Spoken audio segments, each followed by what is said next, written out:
Hi ಎಲ್ಲರಿಗೂ ನಮಸ್ಕಾರ.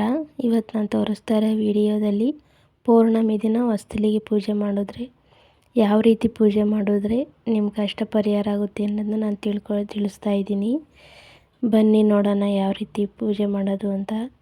ಮಾಮೂಲಿ ನೀವು ಹೊಸ್ತಿಲನ್ನ ಯಾವ ರೀತಿ ತೊಳಿತೀರಾ ಅದೇ ರೀತಿ ತೊಳಿಬೇಕು. ಮತ್ತು ಅದ್ರ ಮೇಲೆ ಅರಿಶಿನ ಹಚ್ಚಿ ಪೂಜೆ ಮಾಡಿ ಮತ್ತು ಮನಸ್ಸಿನಲ್ಲಿ ನಿಮ್ಮ ಕಷ್ಟನೆಲ್ಲ ಬೇಡ್ಕೊಂಡು ಅದನ್ನು ಪೂಜೆ ಮಾಡಿದ್ರೆ ಇನ್ನೂ ತುಂಬ ಒಳ್ಳೆಯದಾಗುತ್ತೆ.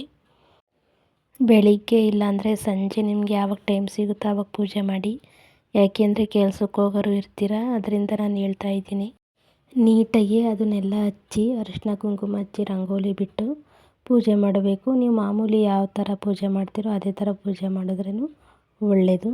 ನಿಂಬೆಹಣ್ಣು ಇದ್ದರೆ ನಿಂಬೆಹಣ್ಣ ಕಟ್ ಮಾಡಿ 2 ಹೋಳು ಮಾಡಿ ಅದಕ್ಕೆ ಕುಂಕುಮ ಇಲ್ಲಾಂದರೆ ಅರಿಶಿನ ಹಚ್ಚಬೇಕು.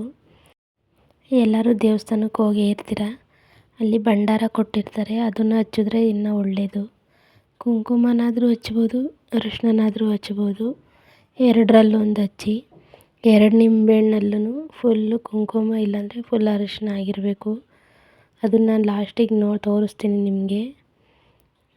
2 ಕಡೆನೂ ಇಟ್ಟರೆ ತುಂಬ ಒಳ್ಳೆಯದು. ನೆಗೆಟಿವ್ ಎಲ್ಲ ಹೋಗಿ ಪಾಸಿಟಿವ್ ಒಳಗಡೆ ಬರುತ್ತೆ. ಒಂದ್ಸರಿ ಟ್ರೈ ಮಾಡಿ ನೋಡಿ. ನಮ್ಮ ಚಾನಲ್ ನಿಮಗೆ ಇಷ್ಟ ಆಗಿದ್ದರೆ ಲೈಕ್ ಮಾಡಿ, ಶೇರ್ ಮಾಡಿ, ಸಬ್ಸ್ಕ್ರೈಬ್ ಮಾಡಿ.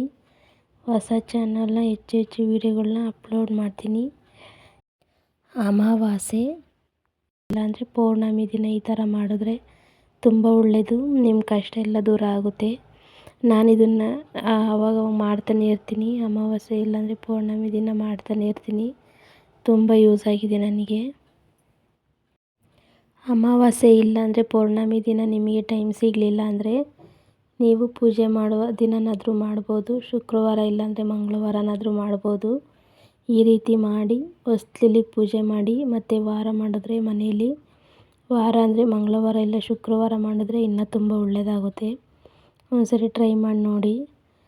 ಈ ಥರ ರಂಗೋಲಿ ಬಿಟ್ಟು ಮಧ್ಯದಲ್ಲಿ 6 ರೇಖೆ ಚಿತ್ರ ಬಿಡಬೇಕು. ನಾನು ಪೂಜೆ ಎಲ್ಲ ಆದಮೇಲೆ ಒಂದ್ಸರಿ ವಿಡಿಯೋ ಮಾಡಿ ತೋರಿಸ್ತೀನಿ, ಆವಾಗ ಗೊತ್ತಾಗುತ್ತೆ ನಿಮಗೆ.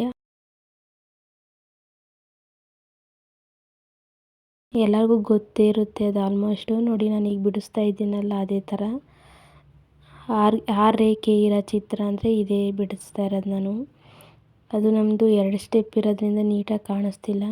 ಇವೆಲ್ಲ ಪೂಜೆ ಆದಮೇಲೆ ನಾನು ವಿಡಿಯೋ ಮಾಡಿ ತೋರಿಸ್ತೀನಿ ನಿಮಗೆ. ಈ ರೀತಿ ಮಾಡಿ ನೀವು ಮತ್ತೆ ನೆಲ ತೊಳೆಯುವಾಗ ಅರಿಶಿನ, ಉಪ್ಪು ಮತ್ತು ಅದು ಗಂಜು ಹಾಕಿದ್ರೆ ಇನ್ನೂ ಒಳ್ಳೆಯದು. ಅದನ್ನೆಲ್ಲ ಮಿಕ್ಸ್ ಮಾಡಿ ನೆಲ ತೊಳೆದ್ರೆ ತುಂಬ ಒಳ್ಳೆಯದಾಗುತ್ತೆ. ಒಂದ್ಸರಿ ಟ್ರೈ ಮಾಡಿ ನೋಡಿ, ನಿಮಗೆ ಗೊತ್ತಾಗುತ್ತೆ. ಆಲ್ಮೋಸ್ಟ್ ಎಲ್ಲ ಆಯಿತು, ಹೂವು ಇಟ್ಟರೆ ಮುಗೀತು. ಇವಾಗ ನೋಡಿ ಈ ಥರ ನಿಂಬೆಹಣ್ಣು ತಗೊಂಡು ನಾನು ತೋರಿಸ್ತಾ ಇದ್ದೀನಿ.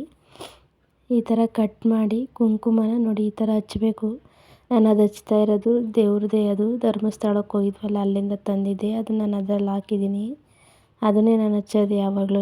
ನೋಡಿ ಈ ಥರ ಹಚ್ಚಿ ಆ ಕಡೆ ಈ ಕಡೆ ಒಂದೊಂದು ಇಟ್ಟು ಪೂಜೆ ಮಾಡಬೇಕು. ತುಂಬ ಒಳ್ಳೆಯದಾಗುತ್ತೆ. ನಾನು ಇಟ್ಟಿದ್ದೀನಿ ನೋಡಿ. ಇವಾಗ ನಿಮಗೆ ತಿರ್ಗಿ ವಿಡಿಯೋ ತೋರಿಸ್ತಾ ಇದ್ದೀನಿ. ಈ ಥರ ಬಂದಿದೆ ನೋಡಿ. ಆ ಕಡೆ ಈ ಕಡೆ ಇಟ್ಟಿದ್ದೀನಿ. ಈ ಥರ ಇಟ್ಟು ಪೂಜೆ ಮಾಡಿದ್ರೆ ತುಂಬ ಒಳ್ಳೆಯದಾಗುತ್ತೆ. ಬಾಗಿಲು ಪೂಜೆ ಎಲ್ಲ ಆಯಿತು. ಈಗ ದೇವ್ರ ಪೂಜೆ ಮಾಡಬೇಕು. ನಮ್ಮದು ದೇವ್ರ ಫೋಟೋ ಮೇಲ್ಗಡೆ ಇದೆ, ಅದಕ್ಕೆ ಕೆಳಗಡೆ ಕೂತ್ಕೊಂಡೆಲ್ಲ ರೆಡಿ ಮಾಡ್ತಾ ಇದ್ದೀನಿ.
ಎಲ್ಲ ರೆಡಿಯಾಗಿ ದೇವ್ರ ಪೂಜೆನೂ ಆಯಿತು. ತಿಳಿ ಬೇಳೆ ಸಾರು ಮಾಡ್ತಾಯಿದ್ದೀನಿ.